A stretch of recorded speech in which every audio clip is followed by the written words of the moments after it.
Hey everybody, it's Jeremy. Welcome back to Dungeon of the Mad Mage. I'm doing the Jeremy thing. I've been stuck on that for like such a long. Anyways, this is session 137, and I want to play some D&D, so we're just jumping right into a little bit of a recap.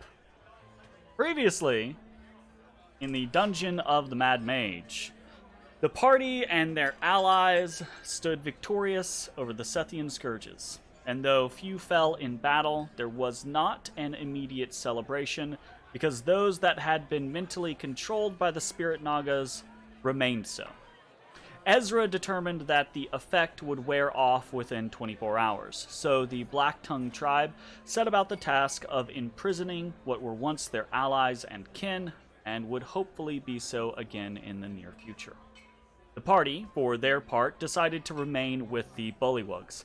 They had helped at every stage they could. There seemed no sense in leaving at the finish line.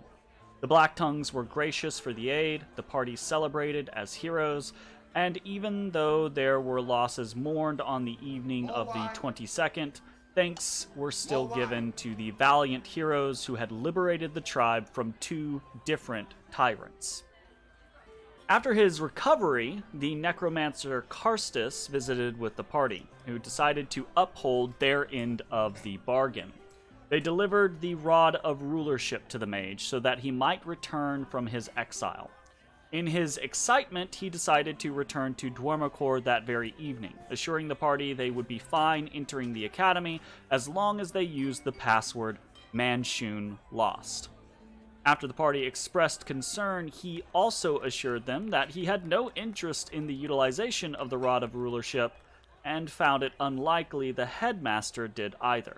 It had simply been a means to an end, in this case, a punishment for a delinquent student. The group was also approached by some of the drow that had been freed during the battle. One thanked them and swiftly departed. The other was a young man by the name of Dirzana Freth. Dirzana was intrigued by the party and their admission of animosity towards House Avrindar, which House Freth was in conflict with. The party and House Freth seemed natural allies, but the group was unable to convince Dirzana of anything just yet. The young drow was eager to return home, even if it meant traversing dangerous territory. Still, the party did seem to impress Dirzana, and the drow left with no quarrel against them. After spending some time with the new generation, specifically counseling both Risk and Izu, the party rested and awoke to the celebrations of the Black-Tongue tribe. Their brethren were no longer mind-controlled, and the tribe was now, finally, well and truly free. It seemed obvious that the jubilation would not end soon, so Risk made arrangements for the party to leave so that they might pursue other tasks. But it was clear that much like had been done with the Legion and the Skulltakers, the party had made true allies here. They would be welcome back any time. The party made their way up, passing swiftly through the Land of the Stone Men and into the lost levels of the Skulltaker tribe.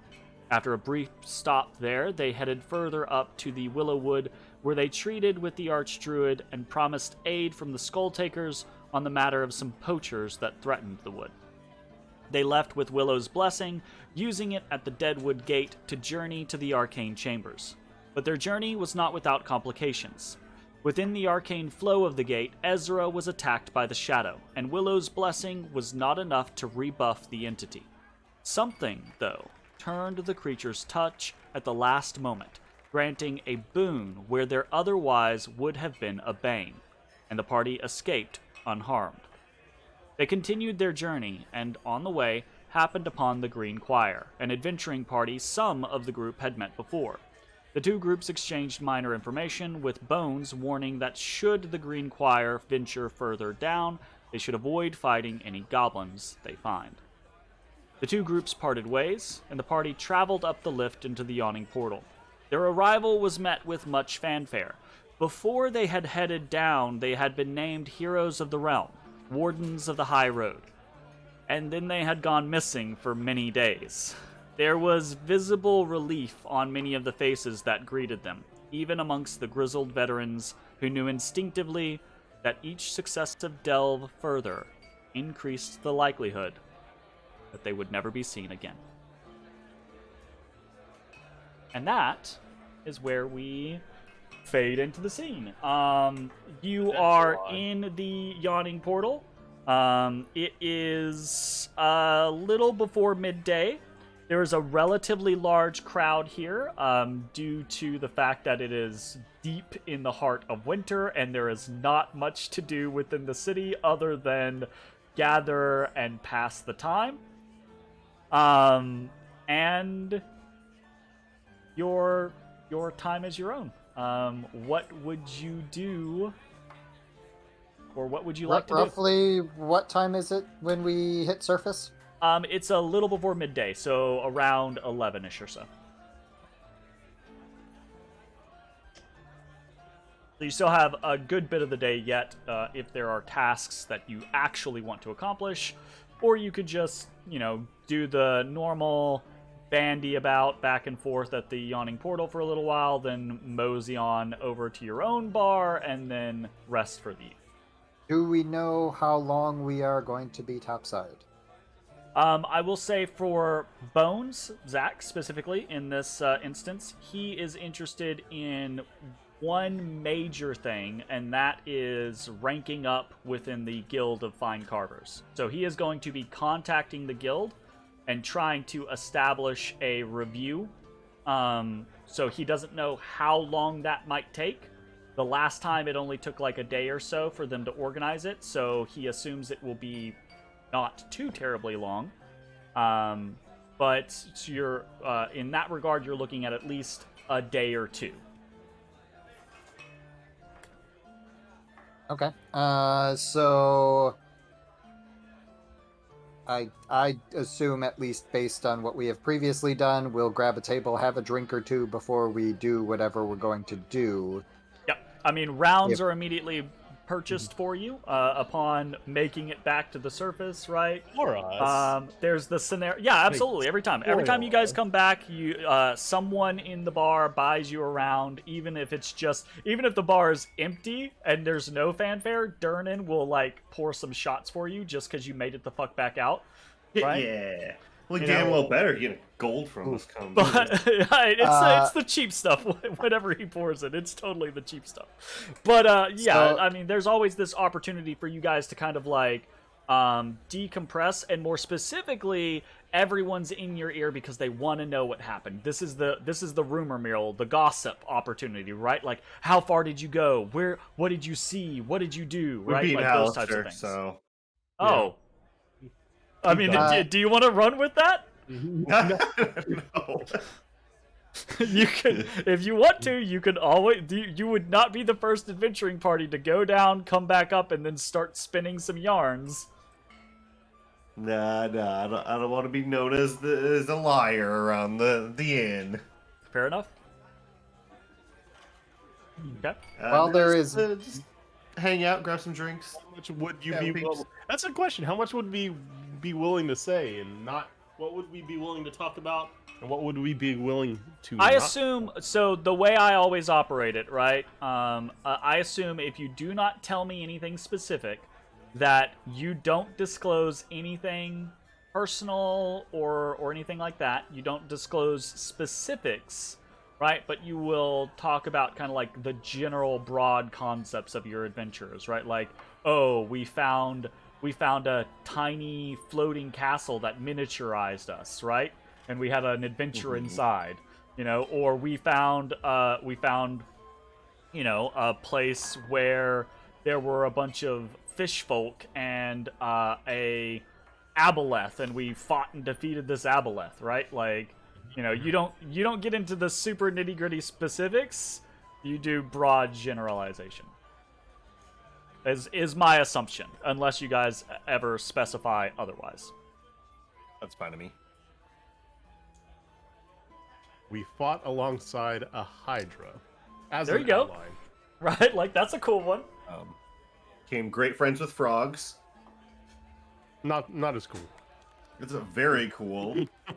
I'm saying from the aspect of I slapped the shit out of ashes. Pat. Like, what the fuck? I'm just saying from aspect from wowing people. Be There are lucky. How many people. frog friends do you have? There are some people that are like, "Oh, there's trouble in Ew. paradise." You were saying, Jake?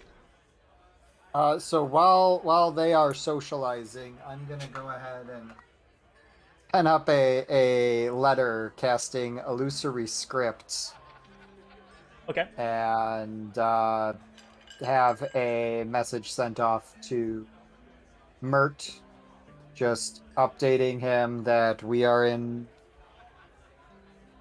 town for a day or two, possibly longer. If there's anything that's needed, he knows where to find me. Okay. Sounds good. Pay a gold to send that off. Gold to, has been paid. to Mert. I say gold. It probably wouldn't be a gold, but I'd go with pay a the gold to gold. get the rest. I want it to get to its destination. Yeah, exactly. It's With its a tip. arcane. It's a nice tip. Yeah, Yeah. yeah. Even with its arcane guard, it's still... Sure. I feel you. Okay. Well, after, like 30, 45 minutes pass, that type of scenario, enough time for you guys to have a drink, tell some stories, get, accosted by a couple of people, and then extract yourselves to do whatever it is you would actually like to do. You do identify Obaya is in the tavern if you guys have anything that you want to do with her. If not, it would be about noon at this point. It is frigid outside. There is literally there's snowbanks up against the inn, but the streets are kept mostly clean because traffic does need to continue to go through the streets. Although there's little flurries of snow all over the place. Well, do we want to split up and handle our own, or are we going together, or what? Fine, splitting up. I'm just gonna head back to the inn and check in on things. So y'all do. So I think I was planning to stop by the Temple of the Moon. Bones will say that he's heading back to the northward. All he's planning on doing today, right? Because it's already halfway through the day. He's just gonna go meet up with Ayatadin and then maybe go over to the Wormbone and see how Ochotu's doing. But he doesn't have any big plans for the day. He's gonna send correspondence to the guild to see if he can get things set up. But he's not going out and doing a whole bunch of shit. So if you are going back to the manor, Ezra, Bones will just go with you, and then once he gets to the manor, it's a hop, skip, and a jump to the other locations in the northward for him. Yep, we can go ahead and get a carriage for that. Ashes, Matashtai? I'm gonna go get some training in. I'm gonna learn how to talk good. Oh, okay. You're gonna go, okay. So the party diverges, right? We have this scenario of Ooh, this map. the party splitting up and going their separate ways. You all kind of shuffle out of the door for the Yawning Portal and into the frigid weather, hailing down carriages, pay your silver travel fees as you kind of head across the town. Yeah. Is it 2 silver? Is that what it is? I believe it is 2 silver per carriage. Silver. But 2 silver.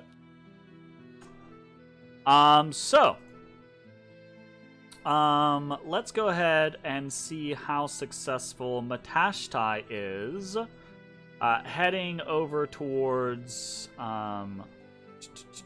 what's it called? Over towards, it's past the Dreaming Lady. It's the Rise, that's what it is. Where the New Olam's Bard College is. And Matashtai, just roll me an investigation check. You head into the college proper, right? And as you're going in, this place is almost kind of abandoned, right? Yeah, you're on fucking winter break, these bitches. Yeah, you find your way down.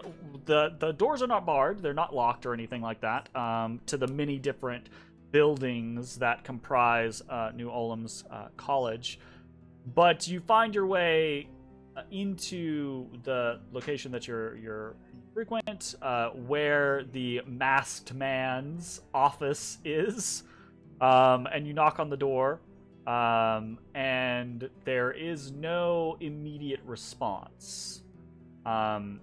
It's possible you haven't seen. There are a couple people here in the college, but it does seem a little shut down. That being said, on your way here through the rise, you did see several kind of like taverns that were bustling. So it looks like the students in the faculty might not have gone far. They just might not be here if you're willing to investigate further. I feel like it would be near impossible to find him. I have no idea where he would go, what he would be doing, so... You got anything else to do? I'm gonna chalk it up as a loss. Okay. And I'm gonna see if I can find some mages. I'm looking for some people who know about magical items. Okay. And maybe cursed items. Okay. Or transmogrous something magic. Okay. All right. Gotcha. Do you have a plan for that, or are you just kind of walk through the streets, pissing in the wind? Okay, we're going with the pissing in the wind option. I got it. Okay. All right. Roll me a 1d100. 1d100. I say this by the way, like knowing specifically that Matashtai knows several mages or knows of several mages. I do. Right?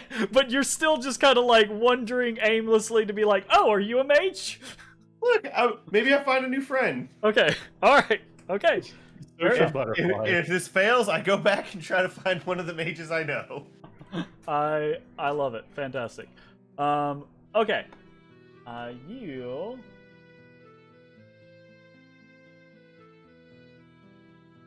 Don't know. Okay. How are you you're approaching people in the streets? Is that the plan? I'm like, who's the best mage you know? And like, I move on to the next person. Okay. Okay. I love Jeremy's like, okay.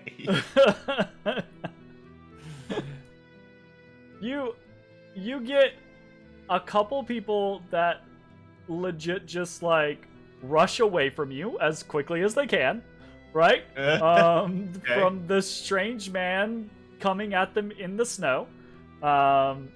You get a couple people that they just look at you kind of like oddly, like, and ask if you're okay. Do you need help? I need an adult, please. And then you get a couple people that they're just like, okay, this guy's weird, but whatever, I'll just answer straight up.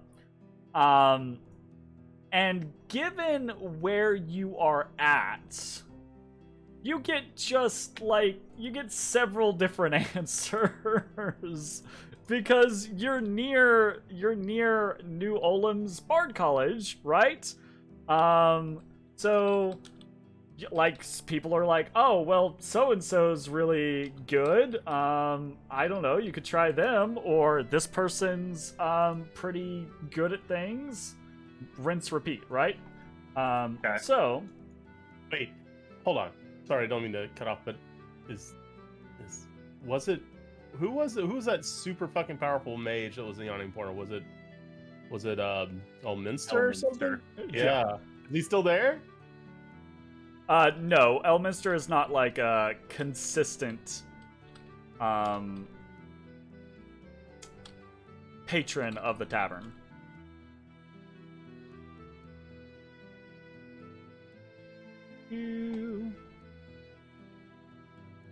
Okay, so you hear a couple of names. So I'm just gonna give you a list, and you can fucking choose where the fuck you want to go from there. All right.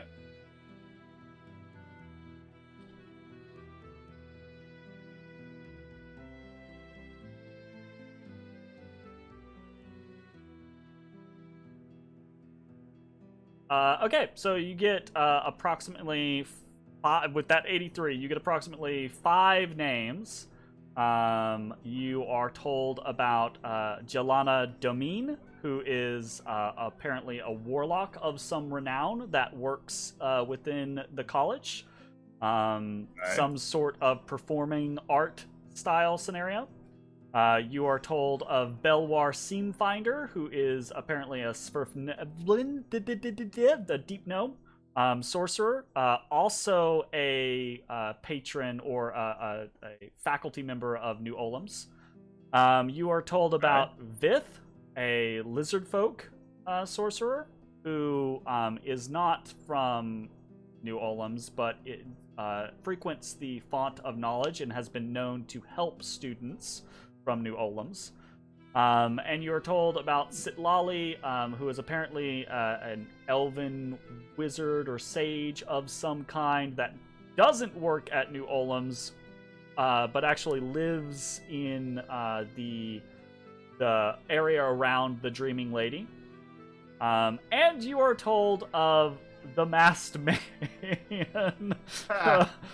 who is apparently a very powerful mage of some sort, who does a lot of odd jobs in and around New Olams.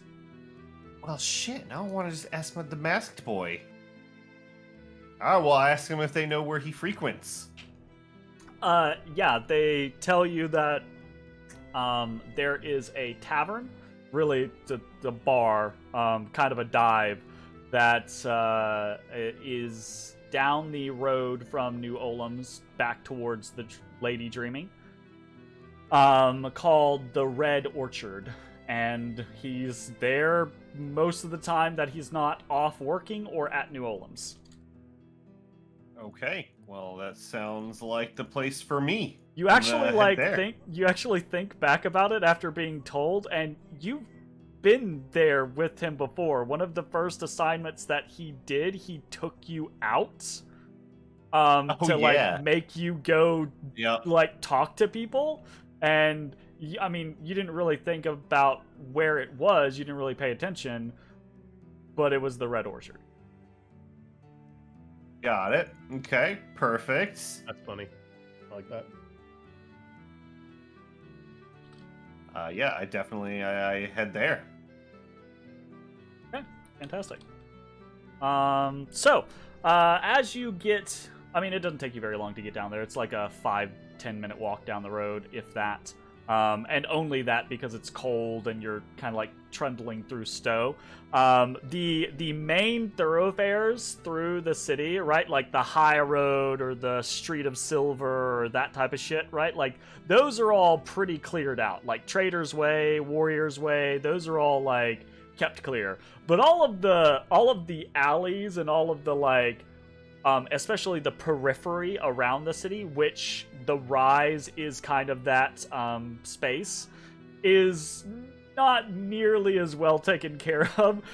There are trails through the snow where you can just see lots of students or people have just walked through, basically. So it's not difficult going, but it is, it's less clear than the rest of the city. But again, it doesn't take you long to just walk down the street. Walk over water, so I just like try. Yeah. Oh, you could totally do the Legolas thing where you're just like on top of the snow while everyone else is looking at you like a fuck ass. Like, what the fuck? I choose to do so. I love it. Love it. You get roll me a d20. Okay. Just straight d20. Boom, d20'd. 15. Okay. So yeah, you would notice. You get you annoy or offend, not really offend. It's more in a joking manner, but like you doing this catches the ire of some local students. and you see them kind of like, some of them run up ahead of you, and you can see them off to the side, and you see like a little glint of fire, and it looks like they're shooting fire into one of the snowbanks that you're going to be walking over, potentially to destabilize it so that you crash down in it. I look over at them as they're doing this. As I'm They're walking across trying the to be corner. like real circumspect about it, like they're like hiding at a corner of a building and then shooting into a snowbank. But like, you've got good perception, you can see them. Okay, I see them do it, and as I'm walking, I go to stop, and I look at them, and then boop, sink into the snow. They just laugh, right? Like, they laugh at the absurdity of it, and there's this almost kind of winter wonderland vibe, right? Like, students taking break, having a good time, you know, that type of And then I shit. bomb them with a snowball. Yeah, they fucking, they run, actually, flee, because you hear, almost as if by magic, you throw a snowball at them, and like 60 feet behind you from an alleyway, there's this voice that just goes, "Snowball fight!" And you realize you have just instigated something that you probably fucking should not have, to the point to where apparently the denizens of this place are just like, they're shell-shocked from all of the snowball fights that happen. So there's literally people that just go, "Oh shit," and run. All right. Cool. Yeah. And a few minutes later, fun. you make your way to the Red Orchard, which is I continue on my way. it's a fine place. It's nice. It's okay, right? Like, it's not a well-to-do establishment. It's not even probably like an like middle crust establishment, much less upper crust establishment. But it's like it's a local place that young adults of probably lesser means would frequent, because shit's probably a little cheaper here, shit's probably kept a little less well here, but it's not horrible, right? Like, it's not the worst place that you've ever seen or been to, and it's bustling, actually. Much like the Yawning Portal, there's not a lot to do at this current point in time in the city other than gather and pass the time. So people have gathered here and are passing the time. And in an almost quintessentially college drunken state, it seems. Like, there are people outside of this bar that are just kind of yelling. There's one guy over the side that's peeing in the snow, like drawing in the snow, right? And it's like, you're like, it's like 12:30, y'all. What the fuck? Like, chill out. Nope, no chill. Heading inside, there's not quite a press of a crowd, but it's, you know, you got to kind of like watch out as people are moving around and walking and stuff like that. And again, 1, you are a perceptive person. 2, your mark sticks out like a sore thumb. And 3, he's surrounded by people, so he kind of draws attention anyways, but you see right as soon as you walk in past the press, that the masked man is sitting at the bar with a gaggle of students of actually various different ages. It's not just like young students. There's a mix of young and old students around him. Male, female, androgynous, unsure, right?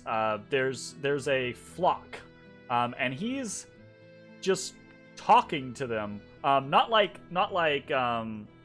telling them a story or lecturing them or anything like that. He's literally like having a conversation with multiple of them. He's just talking to one for like 10-15 seconds, and then he'll turn and he'll talk to someone else, and then he'll hear something that another one says and he'll turn and respond to them.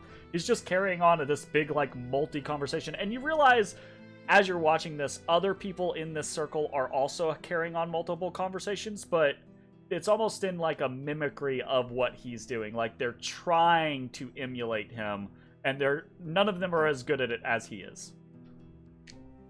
Well, I'm just gonna pop a squat at the table and just kind of join in, just hang out for a bit. So, as you pop a squat, right, he sees you, right? You see there's recognition from the masked man. He sees you, and you see a wink in his eye, and he kind of like motions you forward, and people see him motion you forward, and there's like this small parting of the circle, not to like let you in, but to let get you into the circle? into the circle, right? To be a part of the circle, and he just kind of nods to you, and you fall into having a conversation and listening to the people around you and trying to, seek opportunities to jump into. Oh, hey, that's a cool thing that I heard you just say. I know about, right? Yeah. Roll me a persuasion check. This is going to be part of your persuasion ability. Where the fuck is persuasion? There it is. Blam! Hell yeah, son. 18. That's a success. Mark it on down. You're getting close. What are you at, like 5 successes now? 5, yep. Nice. You're halfway there. Hell yeah. Have you failed a single one of these checks? Nope. I don't think so. Like, this is insane. This is destiny. He was always meant to be persuasive. His stats just don't necessarily reflect it. That's why he needs the proficiency bonus to go along with it. Yep. Oh fuck! All right, cool. Very cool. Well, yeah. So I just kind of hang out doing the chatting thing, just trying to jive with that. Drinks get passed back and forth, right? Like someone buys you a drink, like a person that you're having a conversation with is like, "Oh, hey, cool.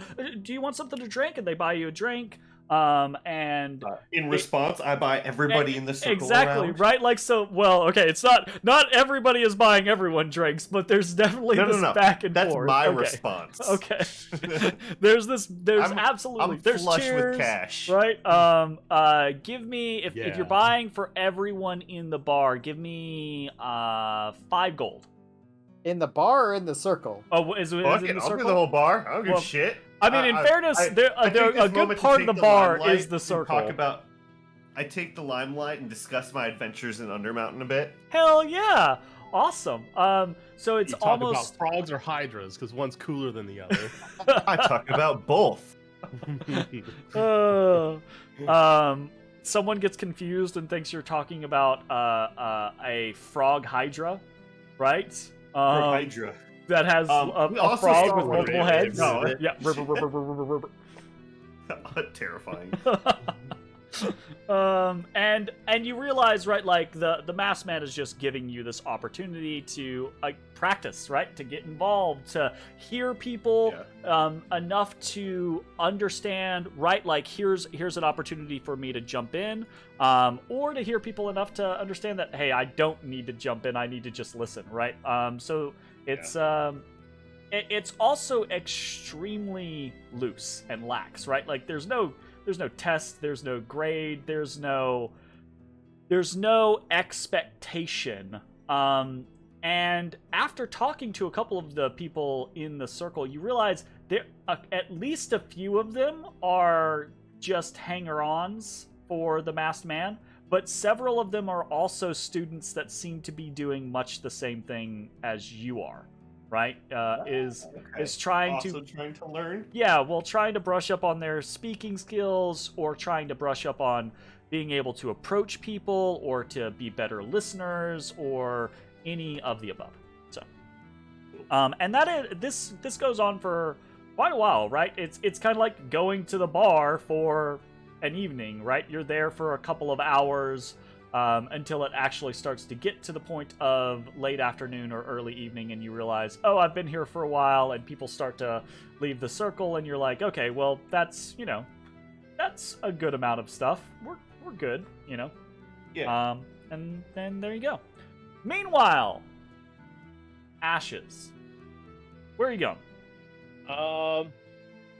Well, before I actually commit to going, I'll ping Zalara. Hey, What do you Hey! say about stopping by the temple and maybe finding someone like Taverin, who's also familiar with having a relationship with a sentient weapon, and seeing if he maybe knows what the fuck happened What the fuck happened with what? with the the extra oomph that we were packing there for a second. We don't think that was the space that Ezra was talking about, the primordial stuff.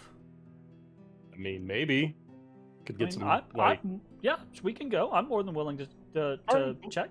I mean, Taverin's That probably sounds like asleep, that but was I the don't care. primordial stuff that was doing that. Shut up. Hey Jay, I think it was that primordial stuff that was doing that. She could be wrong. I swear I'm gonna get there and Taverin's gonna be like, yeah, it's this primordial stuff. I mean, I'll still stop by anyways. Okay. You take a carriage to the House of the Moon. And it's there is activity, but there is it's midday, so there's less activity than there normally would be otherwise. Right? Yeah, it is the House of the Moon. So you basically you've hit them on their midnight, whereas so but as per normal, there are 2 attendants at the door that open it as you enter, and pretty shortly after you step in, there is a kind of like hazy-eyed attendant that comes over, an acolyte that comes over and asks if they can assist you, and then kind of like blinks and seems to recognize you, or maybe not recognize you directly, but recognize like a description of you, and then says, sorry,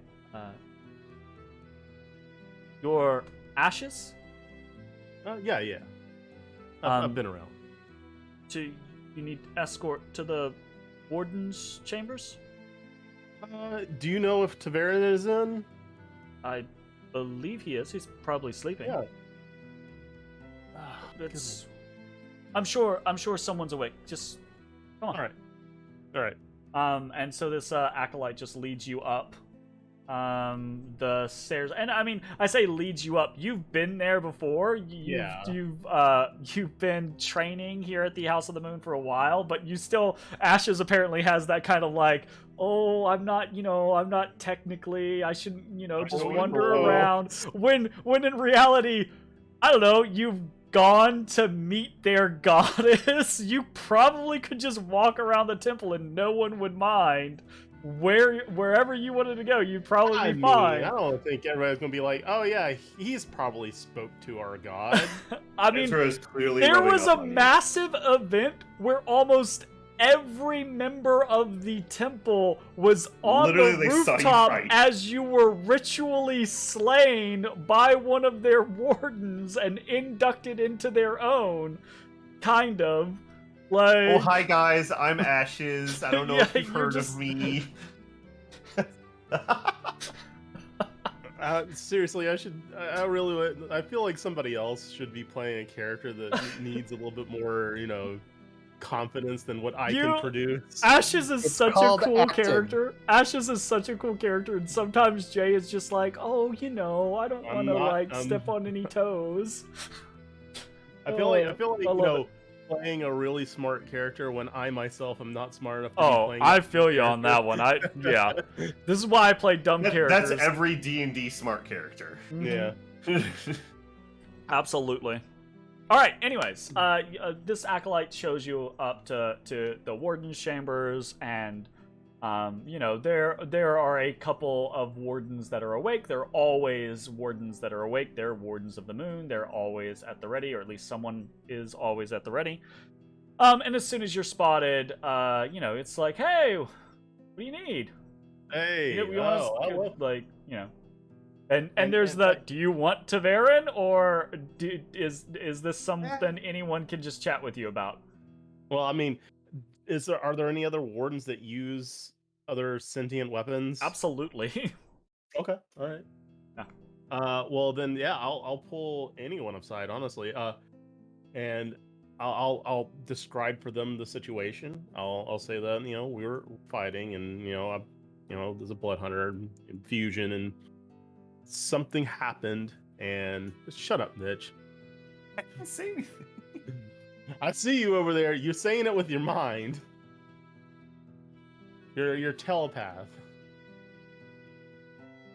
Okay, so first of all, you don't just like pull aside any random person.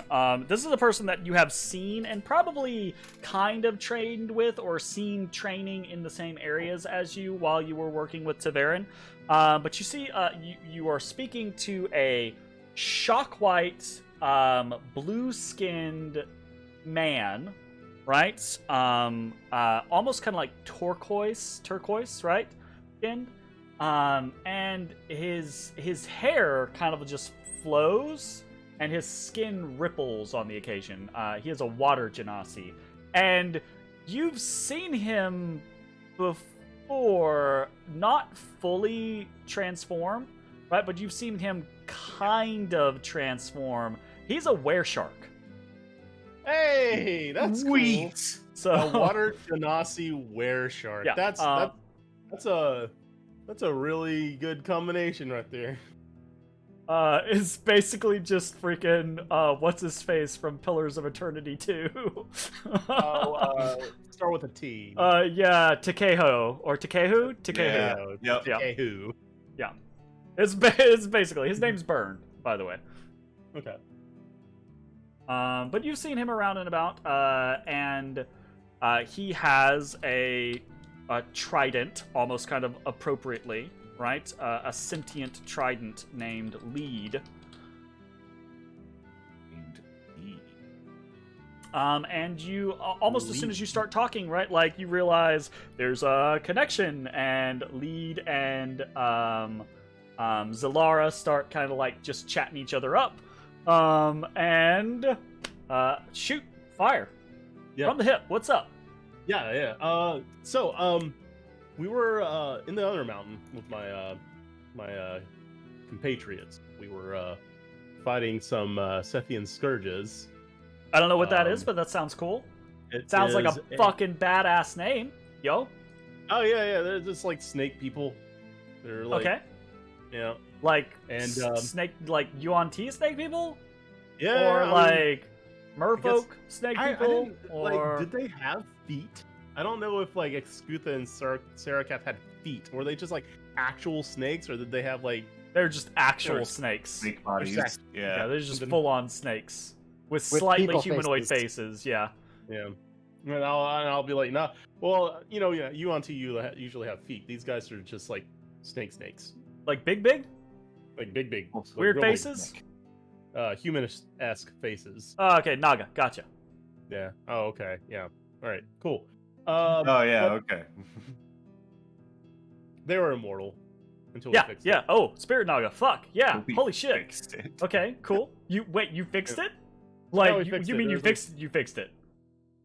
Well, I mean, they're not alive anymore. Yeah, yeah, you fixed it. Hot damn. Holy shit. We unalived them. That is not easy. My goodness. Well, I mean, we had a little help. There's a bunch yeah? of frog people down there. Oh, okay. Cool. But yeah, all right. They have so like we a were strong fighting. cleric or something like that? How'd you bind the souls?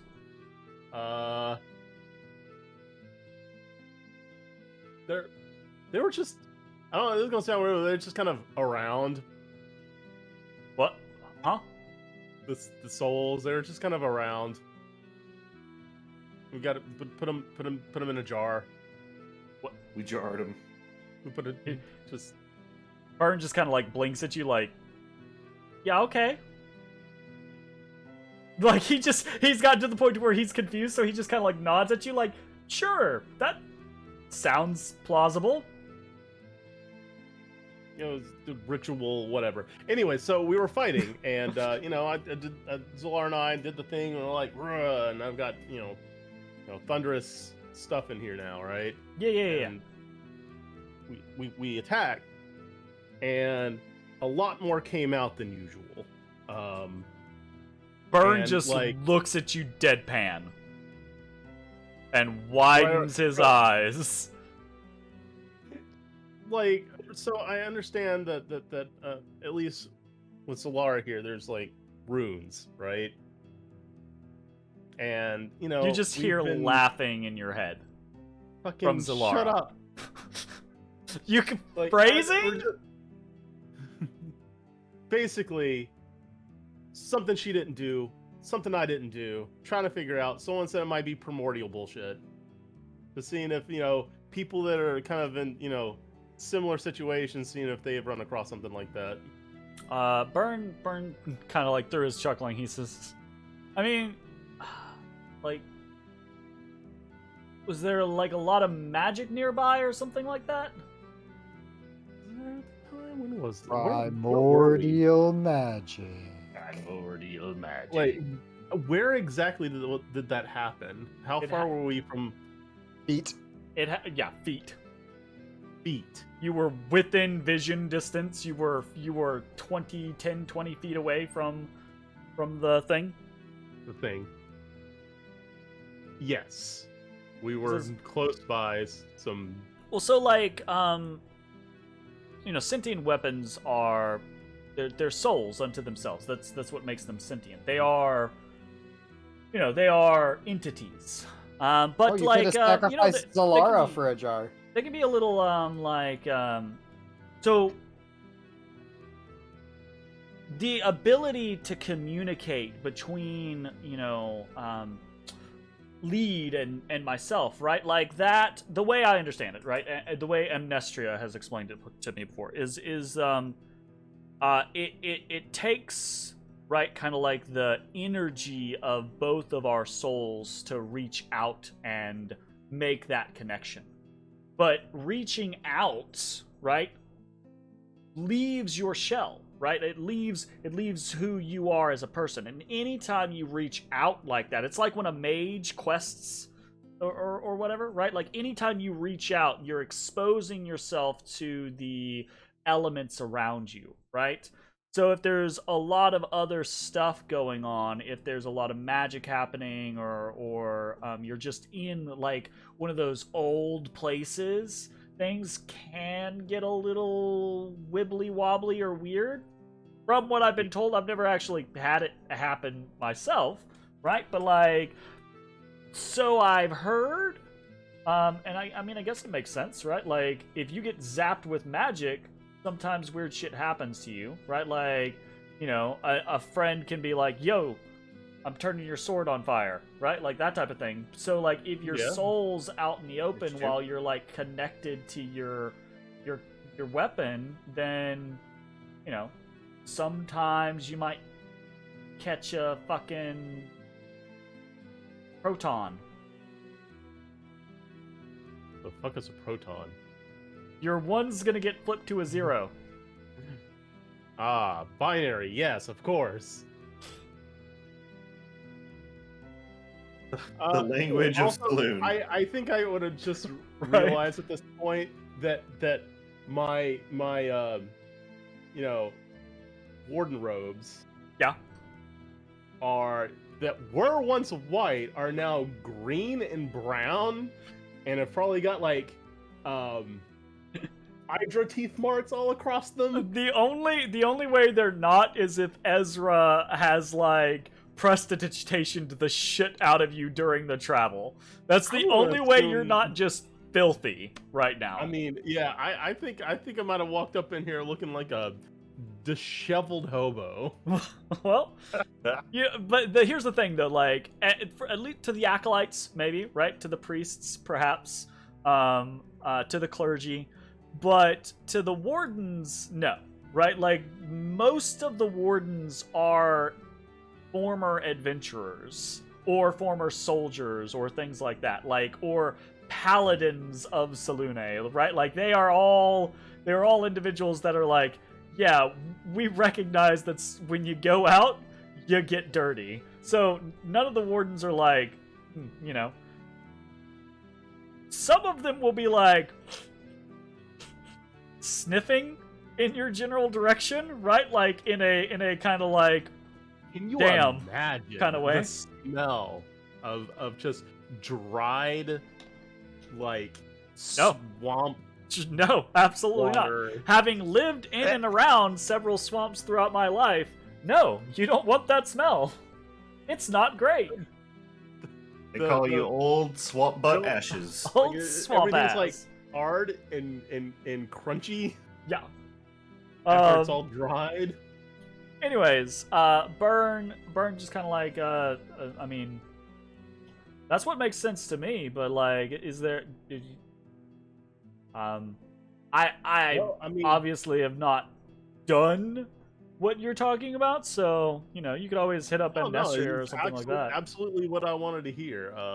Like I wasn't expecting like well, this is exactly what happens, but you know, I thought it'd be worth at least coming here, you know, maybe see if there was anything I needed to do around the temple as well. Like I've been gone for a little bit. I thought I'd, you know, show up and I mean, like, what do you guys do during the day? Burn looks at you and he says, "You got hands. There's always work." All right, yeah, put me to work. I haven't been here a while. Okay.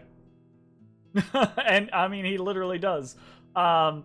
The day shift is kind of a work shift, though, right? Like, the wardens that are awake right now are awake because they are on guard, right?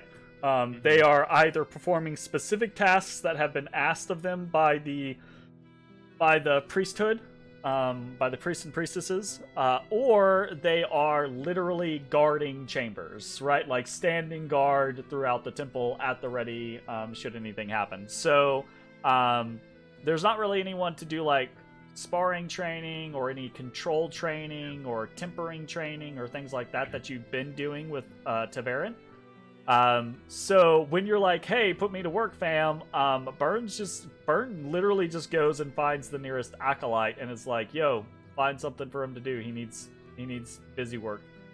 And it's like back to the days when you first started coming to the Temple of the Moon, when they were causing you to, like, you know, package herbs and things like that. And actually what you go do is you're put in a line of people that are binding together and packaging basically medicinal packages for fevers and colds and wintry you know, ailments and things like that, so that they can give out to people that can't make it to the temples for healing, those types of things, or people that, you know, they don't need magical healing, they just need chicken soup, that type of scenario.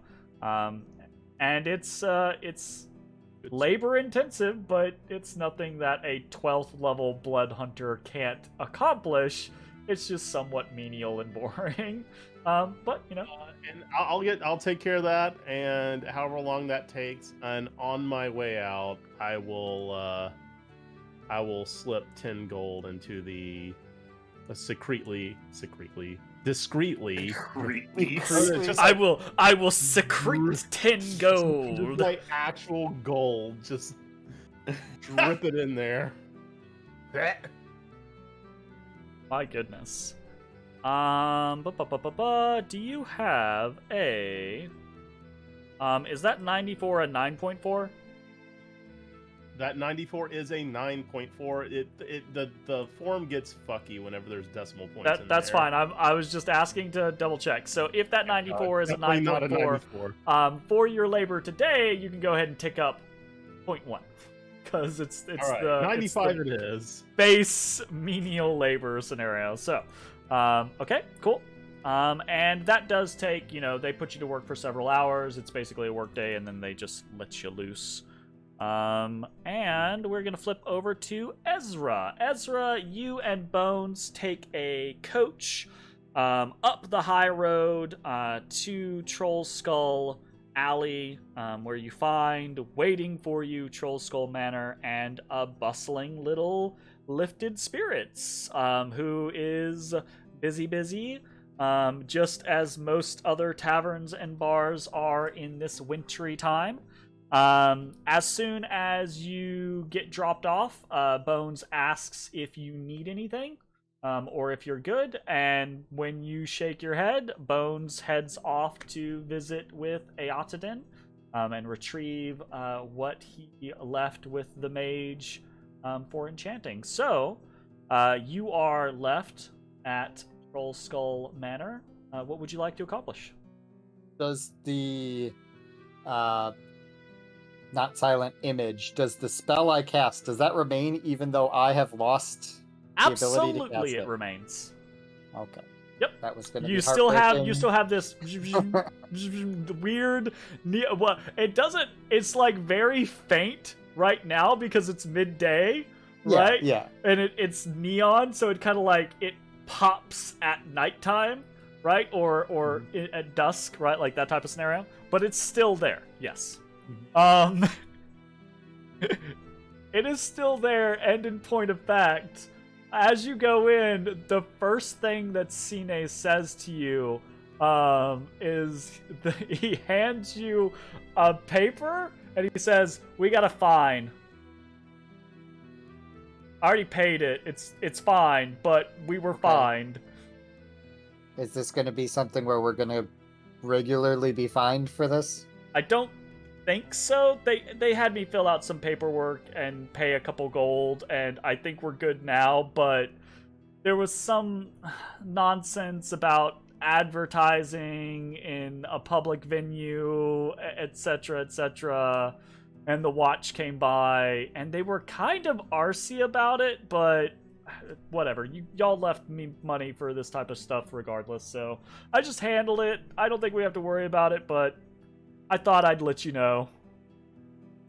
I'm a little surprised they were RC. Thought we curried some favor with them. Yeah, I don't know what was up with that. Normally, they're pretty relaxed, pretty chill. I mean, after everything that happened, right? But they were a little RC this time around. I'm not sure why.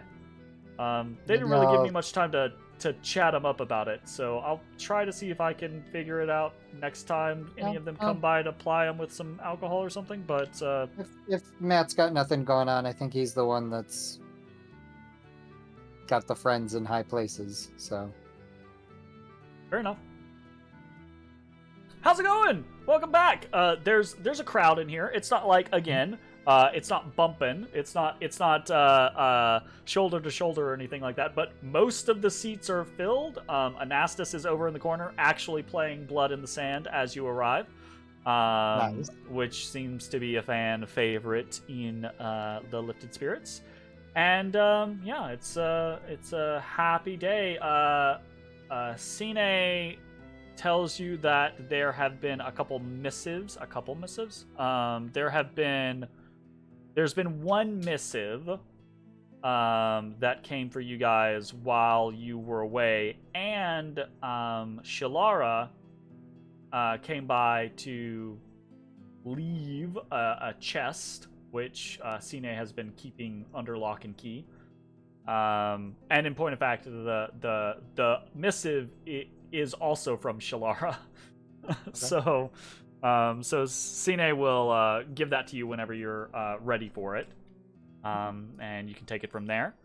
And then what else would you like to do? Mostly just spend the afternoon checking in, getting doing the bills, and kind of getting reacquainted with what's all been happening. Fabulous. That's great, because a week has passed, and I need someone, and since you're the one doing it, you can be the one, that someone. I need someone to roll me a 1d100. Because it is honey. It is the 23rd. So, a 1d100, you got an 87.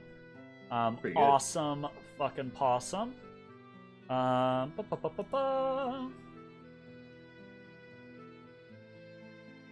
An 87. Hot damn. That's pretty good. Uno momento. I gotta do math now. I do not envy you. I mean, it's pretty simple math. Adding stuff together.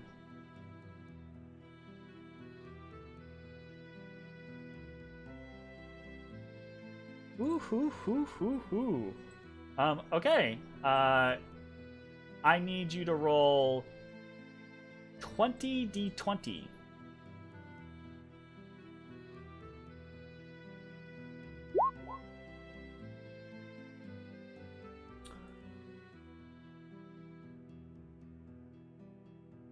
Holy fuck. Cine is in an incredibly good mood for a man who has been fined by the City Watch recently. And this place is crowded. And Cine excitingly tells you that it's kind of been like this for most of the last business week, from the 10th to the 20th. And this week has been pretty good so far. He's crossing his fingers that it's going to stay good, but who knows, right? From the 20th to the 30th block. So from the 10th to the 20th, the Lifted Spirits brought in 850 gold. I'm sorry, one more time? Hold up. I lied. In a momento. I gotta subtract wages and stuff. It brought in 735 gold.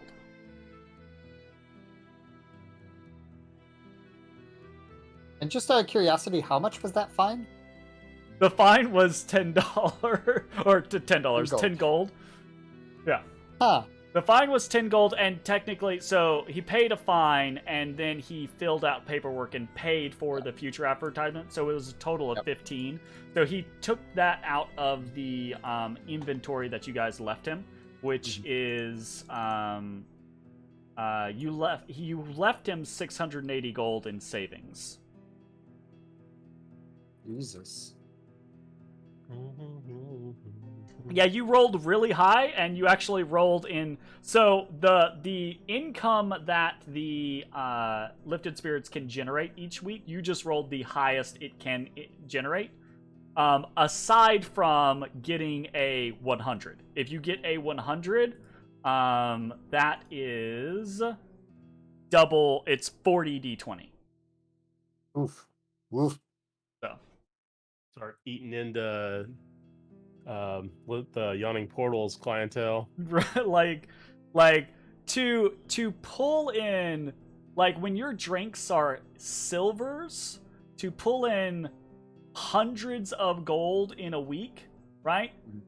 You're getting a consistent, steady clientele, right? Like, you guys are popular. You're now heroes of the realm. By the way, I'll wait till I'm actually there.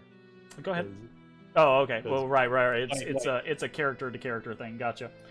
But yeah, so the Cine is quite excited. The last week was a great week for the best week that the bar has had since the bar has opened.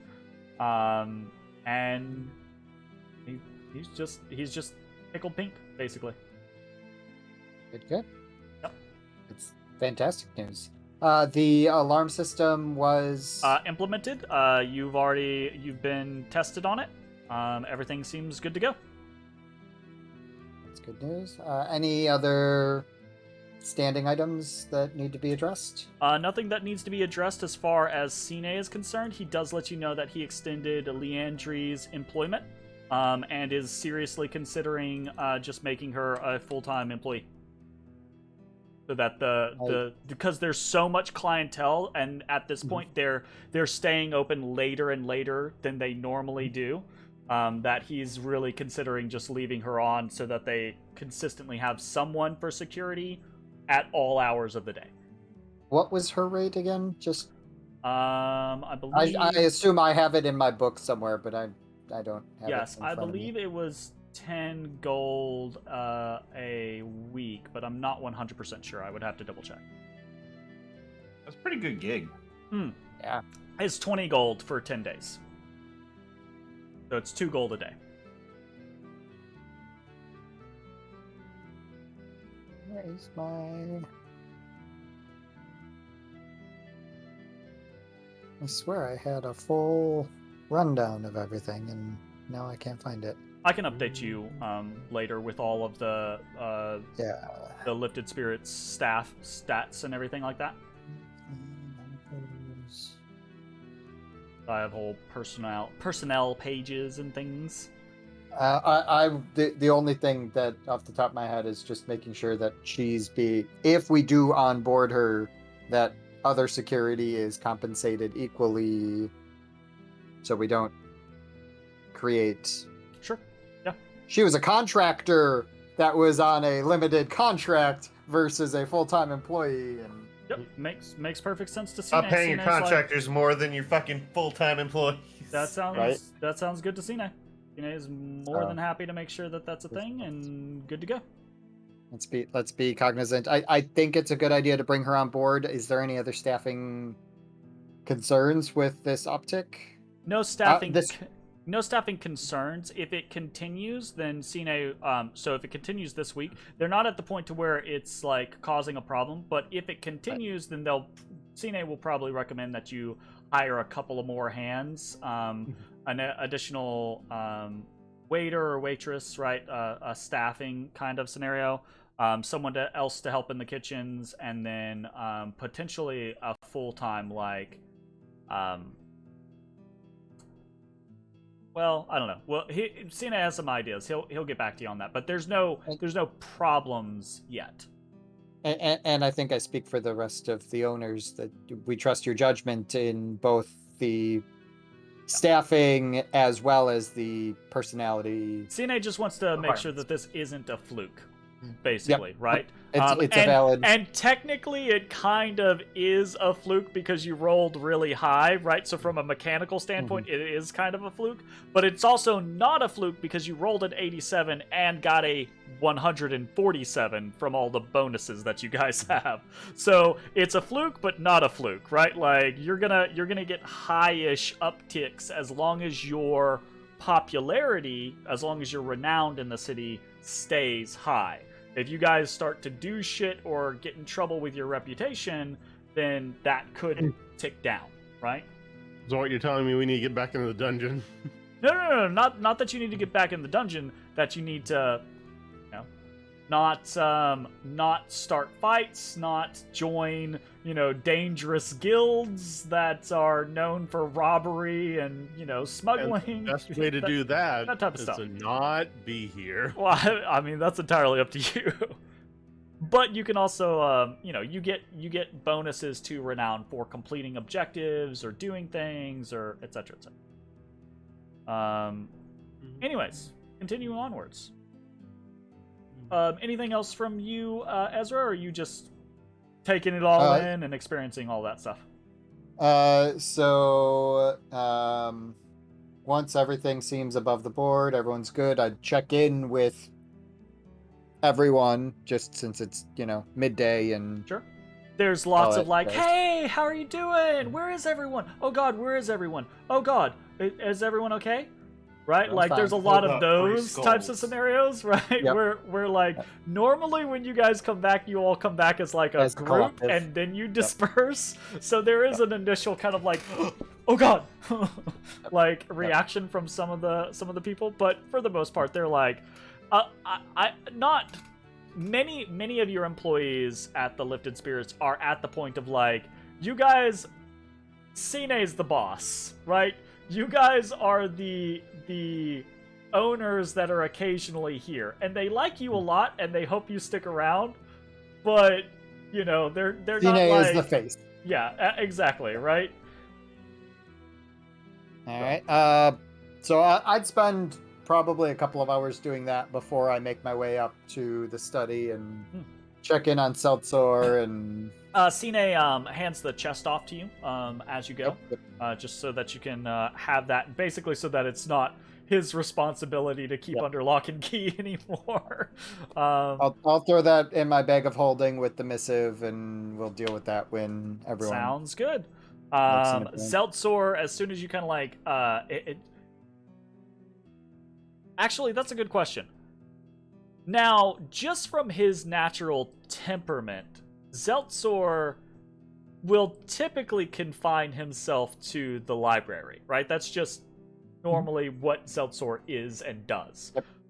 But assuming that you don't have any rules against it, right? When you guys aren't here, Zeltzor does roam the place, And you can tell that he occasionally gets a little stir crazy. He doesn't do any, he doesn't like break anything or chew anything, but as you come in, you will see things are kind of like slightly Disheveled. out of position, like Yep. they're intentionally moved or stuff like that. And in this particular case, you guys have been gone so long that as soon as you open the door, right, like there's this, you hear this kind of like whistling in the air, and Zeltzor just comes flying around the corner like, oh my god, where have you been? Ha!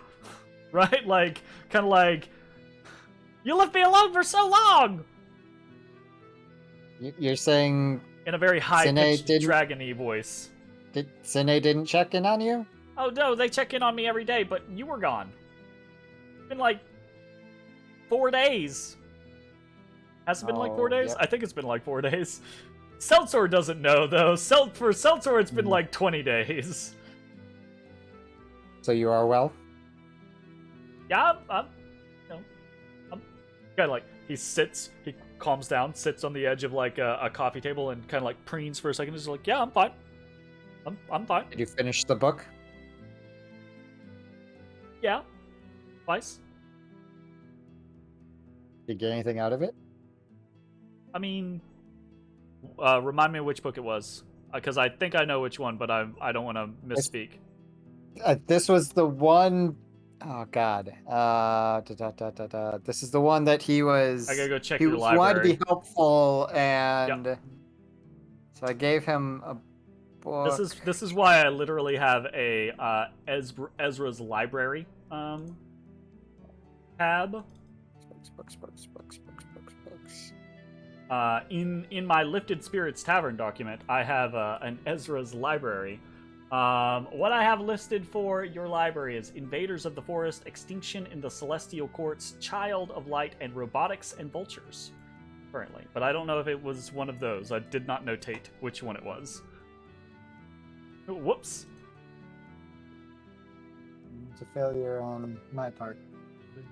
Failure on both our parts. We've forgotten what the fairy dragon was reading. How He could wanted we? to be helpful, and I gave him a book to be helpful, and I wanted to encourage it, even though I didn't expect there to be anything helpful. He absolutely read it. We can determine which one it was at a later date. But it wasn't. I don't believe it was a tome of any particular. There wasn't import. anything of major import. So it would have just been kind of like passing information that he might have garnered. And what we'll do is we'll actually we'll do you and I can touch base afterwards and be like, oh, this is what is in your study. This is what you had him read. And we'll do an investigation check for him to actually see if he maybe did get anything that was cool. So let me notate that.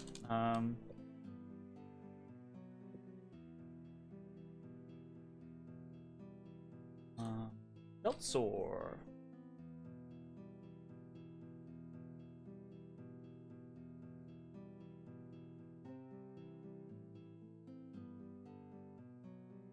Sweet. Okay. Aside from that, the only thing I want to get done before we do like long rest activities is I want to take the time to scribe this scroll of alarm into my ritual book. How long does it take? 2 hours, because it's a you level got 1 the spell. easy peasy. So you're able to And scribe 50 that gold. without any issues. So, 50 gold to supplies. Which I believe you already have on hand, right? I believe so as well. Okay, cool. All right. Assuming that is accomplished, Ashes, Matashtai, after your two little mini adventures, was there anything you were wanting to do before you headed back home, or was that the main things for the day? Well, I was trying to find a mage initially, so that's true. Why... I forgot about that part. So as the conversation is winding down, right, because that kind of turned into a training session, right? As that conversation is winding down, you would have had an opportunity to actually speak with the masked man and ask him about that situation. I'm sorry, Rachel came in and was talking to me right as that happened. My Hold on, God! give me 1 second. I'll be right back. You're fine. I'm switching to Ashes. Ashes, Hey, what were you doing after you helped around the House of the Moon? on my way back, I probably would have, on my way to the tavern, stopped by Falla's to see if they were available to give me them pots. There is a kind of like mound of snow in front of their door, and you kind of have to like lean over and knock on the door. But they do answer, and they do not brusquely, but very like, "Oh, it's cold, right?" Just kind of like, here, give you your potions. That's 10 greater potions, which you have already paid for. Is there anything that you wanted? They ask you, you want another order? They don't do it in kind of like a, oh, we don't want your business kind of way. They do it in a, it's cold kind of way. You're at my door and it's cold. Right. No. We'll run with this for a little bit, and when we have need for more, I will be back. Paula That's a nods, says you know where to find me, and closes the door. It's not that cold. I'm cold. Fucking cold. Right. Anyways, and then you're right across the street is the Lifted Spirits, so you're back home. Matashtai, what I was saying was as the training session kind of winds down and the circle breaks, right? You then have that opportunity to actually talk to the masked man about the whatever it is you're interested in talking to the masked man about, aside from a training session. Yes. Okay. Well, at that point, I would ask him, does he know anything about creatures who have been trapped in an item? And okay, I just get into it. So He I kind of found blinks this at you and he says, bag. "That's incredibly specific. Do you want to just tell me what's going on?" Yeah. So I found this bag that I can reach into it. I can pull out a creature. There's a random chance what creature I pull out. Now the being who's trapped in there goes by the name of Wolf. Hold up. What? Excuse me? There's Yeah, a so he's being trapped in trapped there. inside? Okay, Yeah, I know what you're kind of like, or I've heard of what you're talking about, but I've never heard of a being like the trapped catalyst. It's mostly just magic. Like it's an apparition of like a temporary fey spirit or something. Yeah, no, he was definitely trapped. So, if I remember what he said to me, he is a fey creature, but he was... Wait, no, he wasn't. He was in love with this evil wizard lady. He was in love with a stripper. And apparently she got mad at him and cursed him into this bag to be random creatures. I think. Ooh, boy. That's a tough Yeah. one. Okay. Typical Monday. So, cursed. I've reached out trying to find if anyone knows how to release the curse. So far, no one really has any ideas, or it's Okay. above their pay grade. But I was wondering if there's a way that I can, or we can, or someone can focus the magic in a way to at least let me bring him out in the form he wishes to be in. Okay. All right. So, I'm assuming through conversations with this entity, you have kind of garnered. Normally, with curses like this, there's some sort of specificity on how they must be lifted. Yeah. So basically, you can't just free him with like a remove curse. You've got to do something specific. Has he told you kind of what that is? I feel like we had this conversation and I don't remember it. He kind of has in kind of like an offhanded, like, he has to to his knowledge, the only way he can really be freed is if the mage who did this to him undoes it. Okay. Or if she's not really existing anymore. Okay. Right? Yeah, that's what it like, was. That's why we had to wait till we found her. Or whatever. Exactly, right? Like, it's that type of situation. Okay. So yes, I mentioned that. So as far as he knows, she's got to go or release the curse. okay. Yeah, that's a potentially difficult one, right? You may never find this person, so all right. The reason why I asked was there's the potential that whatever ends the curse could be twisted or influenced, right? To twist or influence the curse itself. That one in particular doesn't sound super flexible to me, so I don't have any good ideas on potentially ending the curse, but what you were saying, right, the idea of maybe having a bit more control is potentially doable. So what I would say there is it's an augmentation of the enchantment, because any curse is an enchantment of some sort, or a transmutation of some sort. So this one might actually technically be a little bit of both, right? Both an enchantment and a transmutation. Transmutation being what shifts this creature's forms, and the enchantment being the binding to the actual bag itself, the curse itself. So,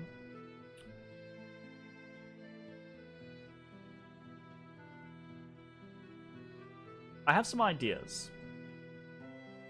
Okay. I like ideas.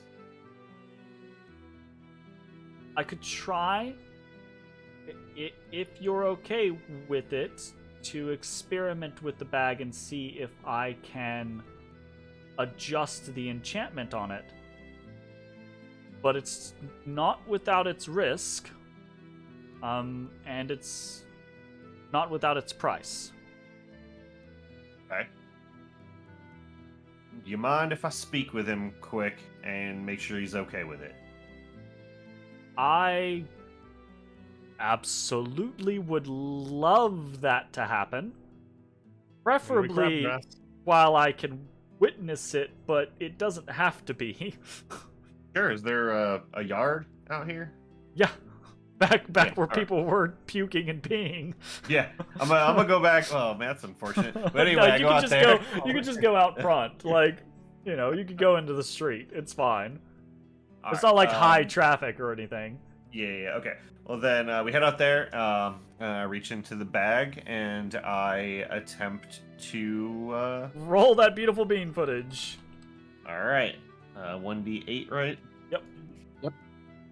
So I would try to warn him. There's a chance that he comes out of something real big.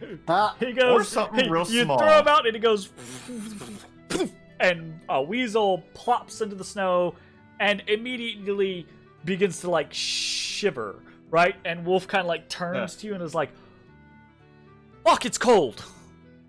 Okay, I pick him up and I put him in my cloak, trying to Kind of keep him warm. kind of snuggles up, and he like puts a little head out, and he's like, "Oh fuck," and he like buries his nose. Hey, Wolf. So I had an idea, and I wanted to run it by you before I try to do it. So you brought me into the freezing So- cold? Unfortunately, yes. Ah. Okay, what's the idea? Quick. Okay, so, obviously we're looking to try and release the curse from you if we can find, what's her name? I have it written down somewhere. I don't have it readily at hand. Yeah. Okay. Here. Uh-huh. But until then, I was thinking maybe we try to find a way so that we can summon you as a wolf every time, rather than a weasel, or maybe not just a wolf. If you like being an elk or something as well, we can maybe look into that. But keep you to the forms that you prefer to be in. Okay. Sure. Cool. Great. Fantastic. Okay. I mean, I'm sorry. I'm not meaning to be flippant. That sounds really nice. It's cold. Okay, before I say that, what were the risks? You see, the masked man, obviously his face is masked, right? So it's hard to, but you can see his eyes are just delightful, and he's just kind of like internally squeeing, and he's just like, right, risks. Okay, so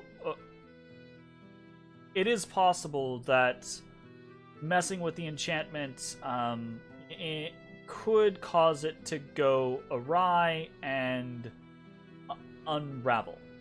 Now, I think that's a low possibility, but it is a possibility with almost any enchantment when you're altering or augmenting or what have you. The concept there being that, I mean, if that were to happen, then the enchantment would cease to exist, and your friend would they would unravel as well, and their soul would be released. Okay.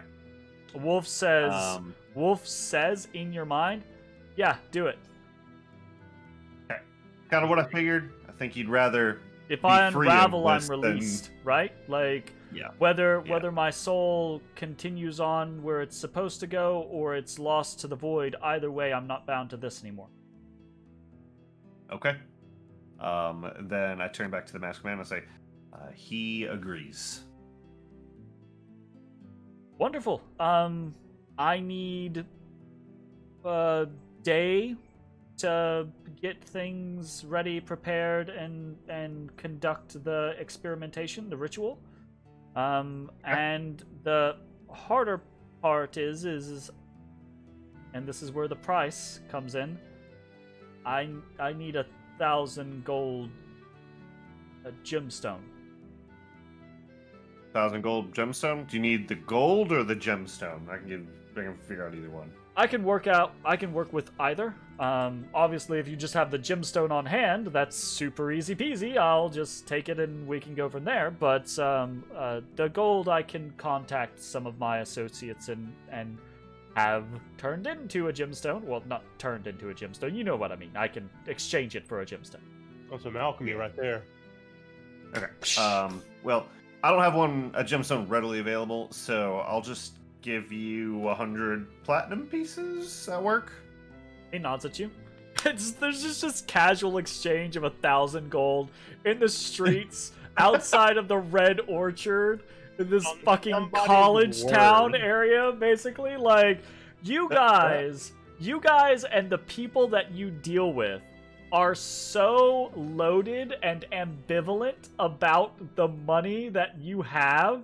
It's crazy. Going back to the concept that Leandri got paid 20 gold for a week's worth of wages, and that's good pay, right? Like, she's not cheap. That's good pay, right? So, you guys are just dropping fucking coin. Like, yeah, we're pretty loaded. I love it.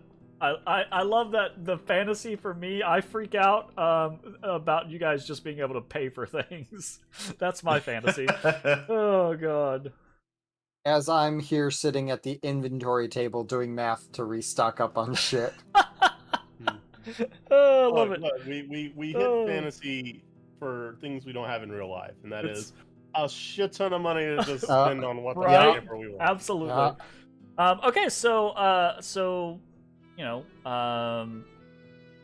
the masked man will tell you that you can return tomorrow morning to his office if you want to bring Wolf the bag by then, or you can just leave the bag with him, and he will Disappear. let you know.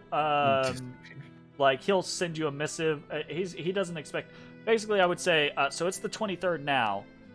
It's going to take him working through the majority of the 24th to do the thing, right? To prep and then execute the ritual, or the experimentation.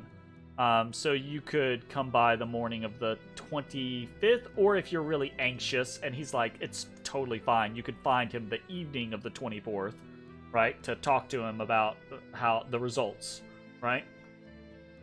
Okay.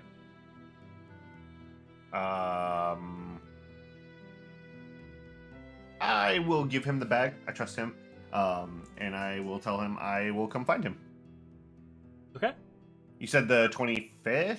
Either the morning of the 25th or the evening of the 24th, right? If you're feeling anxious, right, and you're like, I want to know sooner rather than later, you can swing by his office tomorrow evening, basically, and find out what happened. So. Okay. Okay. Sounds cool. good. He assures you that he will use the utmost caution and that he's excited and hopeful that things work out well, and that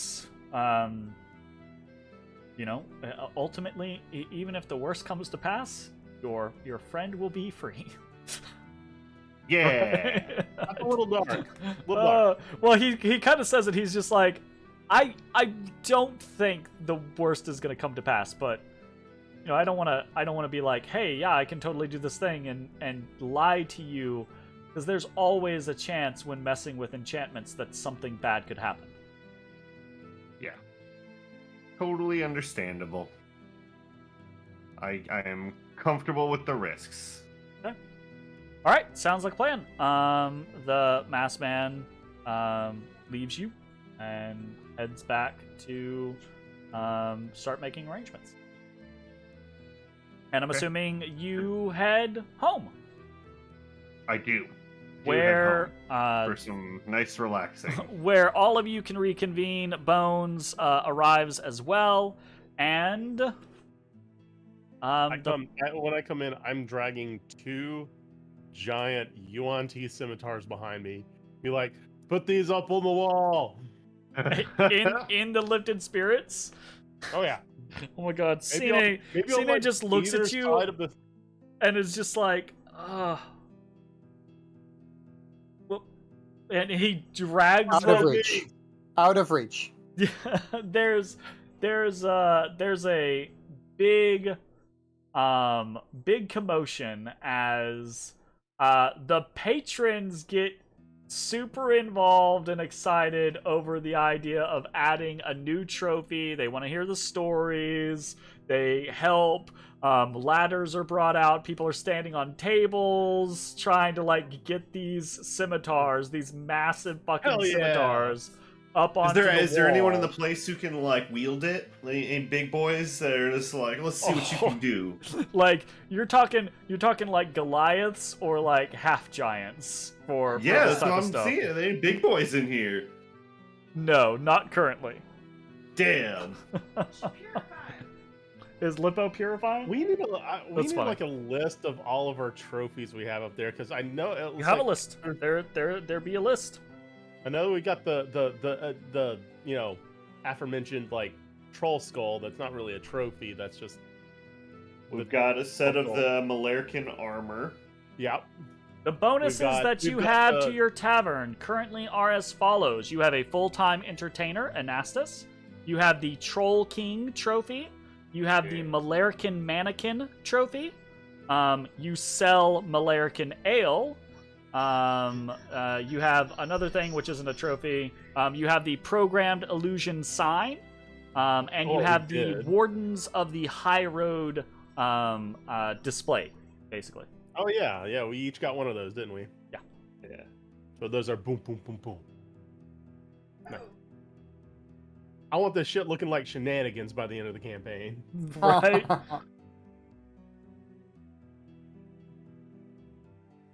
Trophies to the... Okay, so you guys are, after all of that is said and done, you guys are able to retire towards the end of the night, meet up with each other and have any conversations, look at that missive, open the chest, etc., etc. Yep, that happens. Within the chest, you find 3,000 gold delivered for the sale of the... which one was that? That was... Was that for the ship, or was that for the... I think that was probably the ship. 3,000 gold for the chest set. The one of 4 chess sets from, I think it was the ancient Imascari, the Imaskar or whatever empire, I believe, or it might have been. Oh yeah. Yeah. So it's a very rare collector's item. And that was dropped off by Shalara to Cine several days ago, apparently. And just recently, completed the sale of the Malarkin armor, right? Say what? We completed the sale of the Malarkin Yes. armor. Right? Yeah. That's all done. So. And a missive came from Shalara just yesterday, apparently. And within, I need before we actually talk about what's within, I need someone. I'm going to say Matashtai, since he is the Shalara communicant. Roll me a 1d20. He just call you a cunt? Yes. Yes. Every chance I get. 10. A 10. Okay.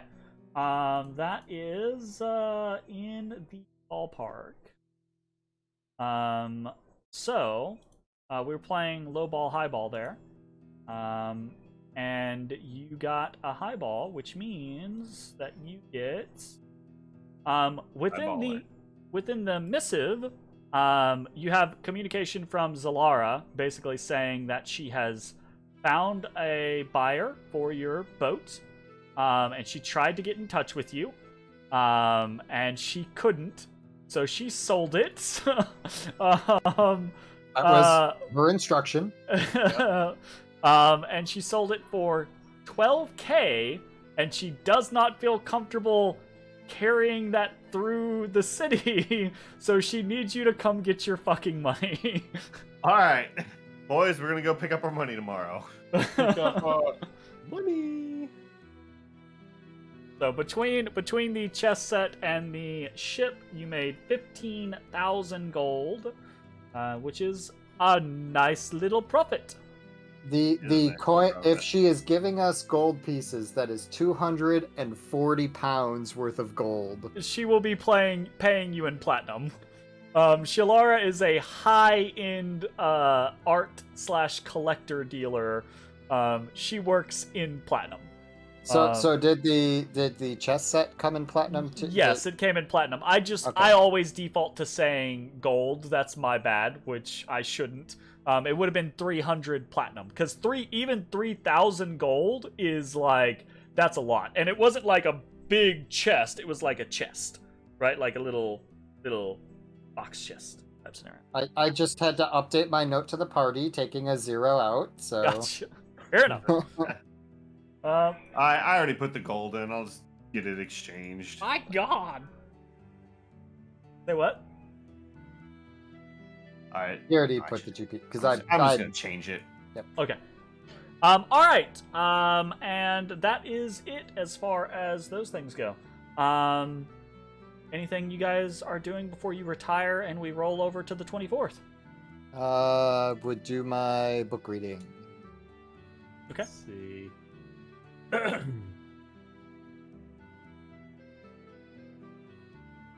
Man, I'm sitting here. Since we're in town, I'm looking at the magic shop list, and like, I know it's not worth the money, but that potion of fire giant strength is really calling to me. And do it. Do it, but don't drink it. Use it to study. Take out the learn how to the toenail out of it. Be like, ooh. No, learn how to make it, you dumb. No, I didn't mean like. Well, yeah. I mean, let me lick that toenail. He's got to lick the toenail to figure out how it works. Yeah. It's like the That's funny. The worm in the tequila. Ezra, are you doing a thing? Yep. Disgusting. What are you doing? Investigate. Good lord. 500. Well, you have not gotten the 300 gold pieces or platinum pieces yet. Right. Take that.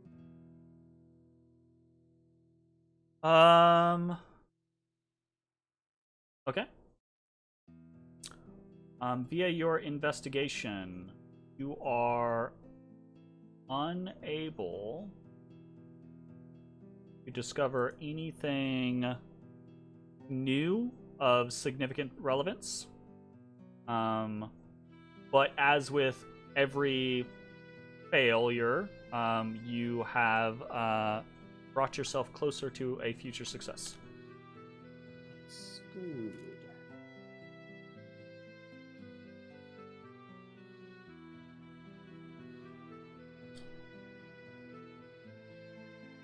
Man, every time I roll investigate, it sucks. The investigation is a high one, as far as like DCs go. The DC for the history is scales, right? So history, you're very likely to get something, right? But whether it's important or interesting or new information is up for grabs, right? I mean, but I like the last history one. That made me feel good you about rolled myself. so you rolled an 18 and it's basically, I mean, I'll spoil, right? I don't think this is really spoilers, but it's basically like the higher you roll, the further down the dungeon you get information you get on. So you basically just rolled right on the scenario as, oh, you're on this floor. There you go. You know? And I think you did that like twice, because I think prior to that you also got Slither Swamp information. Yep, Vrelolo, the primordial catch. Yeah. So, anyways, yeah, there's that.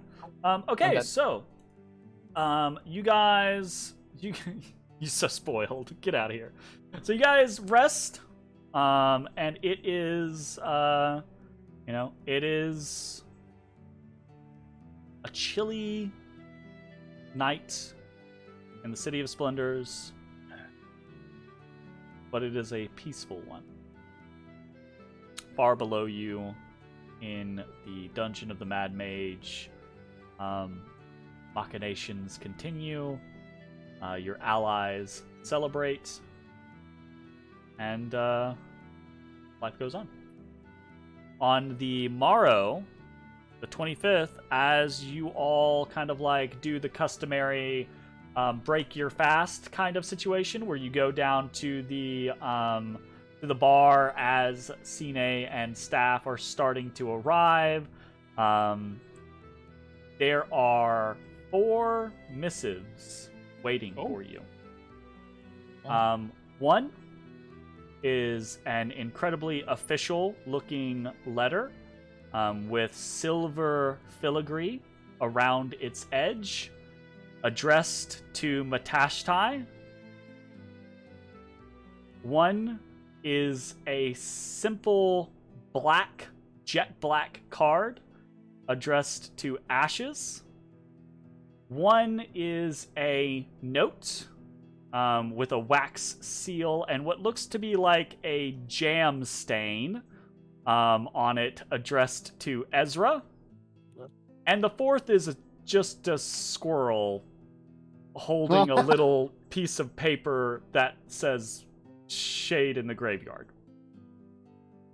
Nice. And as you have all received missives this morning,